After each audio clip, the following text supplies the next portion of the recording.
frisés, j'espère que vous allez bien. Alors aujourd'hui je vais vous parler, comme vous avez pu voir dans le titre, de harcèlement moral au travail. Bon, ça va pas être un truc super joyeux où on va danser, où on va whiner. Je vous parle sérieusement de quelque chose qui m'est arrivé, que j'ai vécu, et en discutant avec plusieurs personnes, on se rend compte qu'on n'est pas tout seul. Donc comme il y a eu toute cette vague de balance ton porc, aujourd'hui c'est balance ton boss. Le harcèlement moral. Quand ça m'est arrivé, j'étais déjà dedans depuis un bon moment, je ne savais même pas que j'étais en train de vivre du harcèlement moral. Donc je suis rentrée dans une société où j'étais bien, tout se passait bien au départ, prometteuse, enfin vraiment le poste qui te donne envie de te donner à fond tous les jours. Et petit à petit, j'ai commencé à me sentir de plus en plus mal. Qu'est-ce qui a fait ça? L'attitude des gens autour de toi, c'est-à-dire ton collègue, tes boss, te font au final douter de toi, douter de tes capacités. Tu te demandes vraiment si tu es aussi doué que tu le pensais dans ton métier, ou alors en fait, j'ai plus de 20 ans d'expérience, mais en fait, ça se trouve, j'étais nulle, quoi. Vraiment, tu en arrives à un moment où tu doutes de toi. Donc, ça a pris du temps, parce que j'ai quand même une forte personnalité, vous avez pu le voir, je suis quand même quelqu'un, je suis fière de moi. Ils ont presque failli arriver à me faire douter de moi, honnêtement. Mais j'ai préféré me dire plus précisément que le collègue en question était simplement con. J'ai beau chercher d'autres mots, mais il n'y en a pas. Au départ, je me disais même qu'il était raciste. Et après, je me suis dit, en plus d'être raciste, il est con. Le problème ne vient pas de moi, Sandra, c'est lui qui a des problèmes, c'est lui. Alors, c'est très simple. Pourquoi je dis ça? Je vais donner des exemples concrets pour que vous puissiez comprendre. C'est le genre de mec qui fait toujours des petites vannes à 2 balles, qui croit qu'il est super drôle, mais en fait, ok. Et le mec te sort des trucs du genre pendant le carnaval. Mais vous pouvez m'expliquer pourquoi pendant le carnaval, vous êtes toujours avec des fouets, mais pendant l'esclavage, vous vous êtes pas fait assez fouetter ou quoi? Pour remettre les choses dans son contexte, je précise que ce gars est métropolitain. Il n'aime pas ce mot, parce qu'à chaque fois, il me disait « Non, moi, ça fait plus de 15 ans que j'habite ici en Guadeloupe, je suis comme on appelle un nègre blanc. » Le gars ne sait pas dire 2 phrases en créole, et avec son accent, enfin bref, ça on passe. Mais c'est surtout ces phrases, ces petits pics qui t'envoient comme ça à longueur de journée, qui fait qu'au final, tu te dis « Mais le gars, il est raciste ou quoi? Je sais pas, il a un problème, pourquoi il me sort ce genre de phrases? Et pourquoi à moi, frère? Parle de ça avec tes amis, je sais pas. » Bref. Donc jusque-là, je me disais simplement qu'il était con. Mais après, le gars finit par te faire douter de tes compétences, à chercher la moindre faille dans ton travail. Tu n'as même pas fini le travail, pour lui c'est déjà pas bien, c'est pas bien fait, il va voir ça avec le boss, machin, etc. Enfin bref. Ce mec-là était irresponsable, mais ce n'était pas mon responsable. Comme c'était un groupement de société, lui était responsable dans son truc. Moi, il n'était pas, hiérarchiquement parlant, il n'était pas juste au-dessus de moi, mais c'était un responsable quand même. Donc, bien évidemment, quand monsieur allait ouvrir son bec pour aller dire n'importe quoi, ça a influencé mon responsable. Et puis, petit à petit, je me suis rendu compte qu'on m'isolait. Alors, comment on t'isole? Enfin, comment moi, on m'a isolée? C'est très simple. Au départ, on te dit bonjour comme tout le monde. Mais c'est la seule chose qu'on va te dire de toute la journée. Tout le reste, ce sera des mails. Les autres personnes, il va aller les voir dans leur bureau pour leur dire il y a une réunion mardi à telle heure ou ce soir, machin. Toi, on vient pas te voir, tu reçois un mail. Ting! Tu te dis ok, je sais pas pourquoi moi on vient pas me le dire, mais enfin bon, après tout, l'information est passée, c'est pas grave. Mais au fil des jours, des semaines, tu te rends compte qu'il n'y a qu'à toi, qu'il n'y a qu'avec toi qu'on a ce genre d'attitude. Tous les autres, ils parlent ensemble, le boss va leur parler, toi on t'envoie des mails. On te dit juste bonjour, et toi quand tu pars, tu dis au revoir le reste de la journée. Là, tu t'es dit, il y a peut-être un problème. Ensuite, un lundi matin, tu arrives, tu te rends compte, à peine arrivant, on te dit « Au fait, Sandra, j'ai oublié de te dire, j'étais débordée, mais on a restructuré les bureaux, donc ton bureau, on l'a donné à quelqu'un d'autre, et toi, tu es dans le coin là-bas avec 3 autres personnes, dans le coin, là-bas. » Ok. C'est plein de petites choses comme ça qui fait que tu te rends compte qu'on te met dans un coin, comme on dit, on te met au placard, aussi bien mentalement, puisque comme je t'ai dit, on ne te parle pas, on ne te met pas au courant de ce qui se passe dans la société. Les choses où ils sont vraiment obligés, ils te mettent au courant, mais par mail. Mais sinon, on ne vient pas te parler.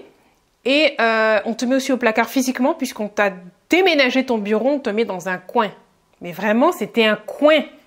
Il y avait les archives là, le placard archives, j'étais dans un coin. C'est limite, s'ils pouvaient me mettre dans les toilettes, ils l'auraient fait, quoi. Enfin bref. Tout ça pour te dire que tout ça, ça plus ça, plus ça, plus ça, plus ça, j'en suis arrivée à un point où je ne voulais plus aller au travail. Je ne voulais plus aller au travail. Autre chose aussi importante qui a beaucoup influé sur mon moral, on m'enlevait des tâches. Des choses que je faisais, on me les enlevait et on les donnait à d'autres personnes. Donc, tu peux te dire, parce que quand j'en parlais autour de moi, on me disait « Mais c'est super, tu as le même salaire, tu travailles moins. » Non, j'ai pas envie d'aller au bureau pour rester là assise, attendre mon heure pour partir. Donc, on m'enlevait des choses que j'avais l'habitude de faire, qui étaient sur ma fiche de poste. On le donnait à d'autres personnes qui n'avaient aucun rapport avec ce que je faisais. Et le pire, c'est que ces personnes, je les entendais se plaindre qu'on leur a rajouté du boulot, alors qu'ils ont le même salaire, qu'ils n'ont rien demandé, qu'ils sont débordés, qu'ils blablabla. Enfin bref, je les entendais se plaindre. Donc ça veut dire que ces personnes-là n'ont pas demandé ça, logiquement. À moins que c'est un wall, un style qu'elles faisaient. Mais enfin bref. Et moi, tu me l'enlevais et je n'avais rien à faire. Et là où vraiment je commence à m'énerver, c'est quand tu m'enlevais des choses que tu donnais à Jacqueline, Stéphanie, Nathalie ou je ne sais quoi, et que ces personnes viennent me demander « Bon, on m'a dit qu'à partir de maintenant, c'est moi qui m'occupe de tel truc. Tu peux m'expliquer comment tu faisais ?» Pardon? La personne qui t'a donné ce travail demande-lui de t'expliquer. Et là, quand tu as cette attitude-là, les collègues ne comprennent pas. Mais qu'est-ce qu'il a? Qu'est-ce qu'elle a? Et du coup, tu as une petite distance avec tes collègues qui ne comprennent pas. Mais qu'est-ce qu'elle a? On lui pose une question, elle est toujours énervée. Oui, parce que tu vois pas ce qui se passe là. Tu vois pas ce qui se passe. Tu vois pas que moi, j'ai rien à faire. On m'emmène là, j'ai rien à faire. On me donne plus de travail. On m'a mis dans un coin. On ne me parle plus. Tu ne le vois pas, ça. Donc, bien évidemment, quand le midi arrivait pour déjeuner, je n'avais absolument pas envie de me mettre sur la même table que des boss ou que des gens de la société qui, dans la journée, me parlent que par mail. Pourquoi là, je vais m'asseoir et tu vas faire un semblant de parler avec moi et de rigoler 2 minutes. Et après, quand on va reprendre le boulot, tu vas plus me calculer. Donc, j'allais manger aussi dans mon coin. À partir de là, je n'avais plus du tout envie de venir travailler. Ça me pétait la tête. Ça me pétait la tête tellement que depuis le samedi, j'y pensais. Ça me bouffait mon week-end. J'étais même plus en week-end parce que j'appréhendais déjà le lundi. Je voulais pas y aller, je voulais pas y aller. J'étais en stress, je ne voulais pas.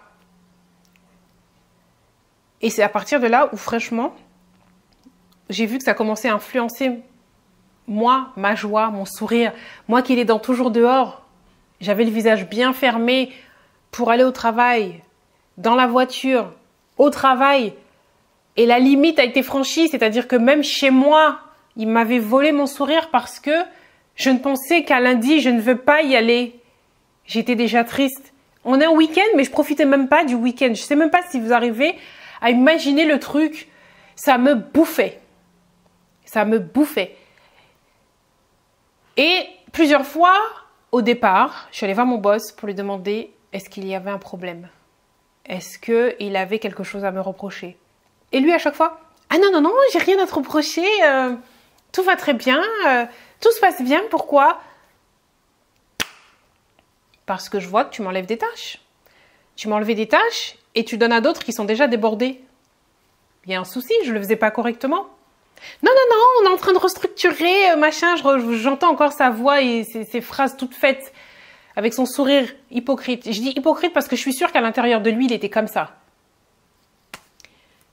Eh bien, figurez-vous que quand j'étais en train de me demander comment je vais me faire pour me dépatouiller de ce truc, tu peux porter plainte au prud'homme, mais c'est compliqué pour prouver tout ça, puisque lui, vous avez vu, il a déjà ses réponses toutes faites. Et c'est long, le prud'homme, etc. Je ne vais pas vous décourager d'aller au prud'homme. Hein. Moi, j'y suis allée une fois en Martinique et j'ai gagné. Hein. Ça a pris du temps, ça a dû prendre 1 an, mais quand c'est tombé, c'est tombé. D'accord? Bon, autre solution, tu te dis, je démissionne, je cherche un autre travail. Eh bien, figurez-vous que j'étais dans cette optique-là, de démissionner, de chercher un autre travail. Et après, c'était l'année où j'étais enceinte. Je suis tombée enceinte de Enora, alors là, c'était encore pire. Quand il a su ça, le gars allait mourir. Il m'a dit, franchement, texto, mon père, j'aurais dû écouter mon père, qui m'a dit d'embaucher des garçons et non pas des femmes. Enfin, d'embaucher des hommes et pas des femmes. Et il me dit ça en rigolant, hi, hi, hi, comme si c'était une blague. C'est pas une blague, frère. On ne rigole pas. C'est pas un truc qui se dit. Mais enfin, bref.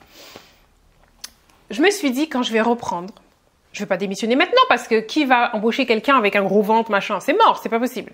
Je reste, je prends mes congés maternité et tout. Et quand je reviens, ça va qu'à tailler. Je vais chercher un autre côté, un autre endroit.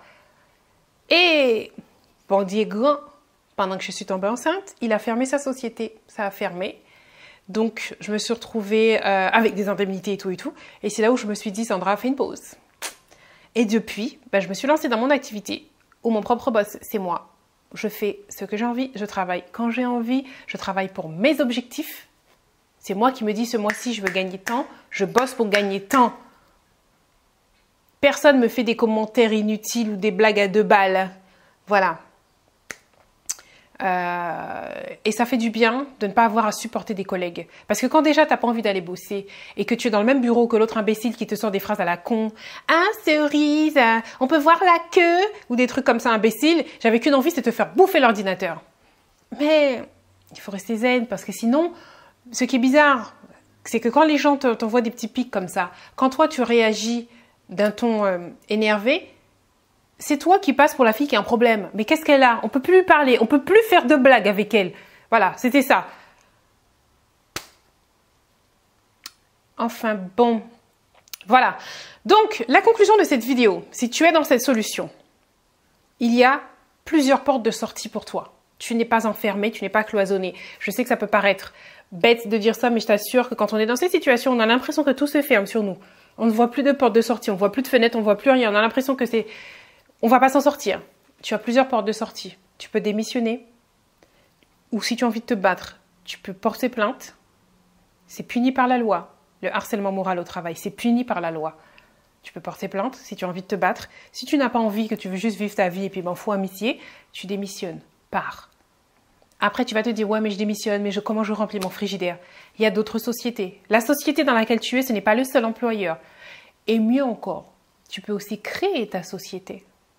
Voilà, je te fais de gros bisous et n'oublie pas, tu n'es pas toute seule.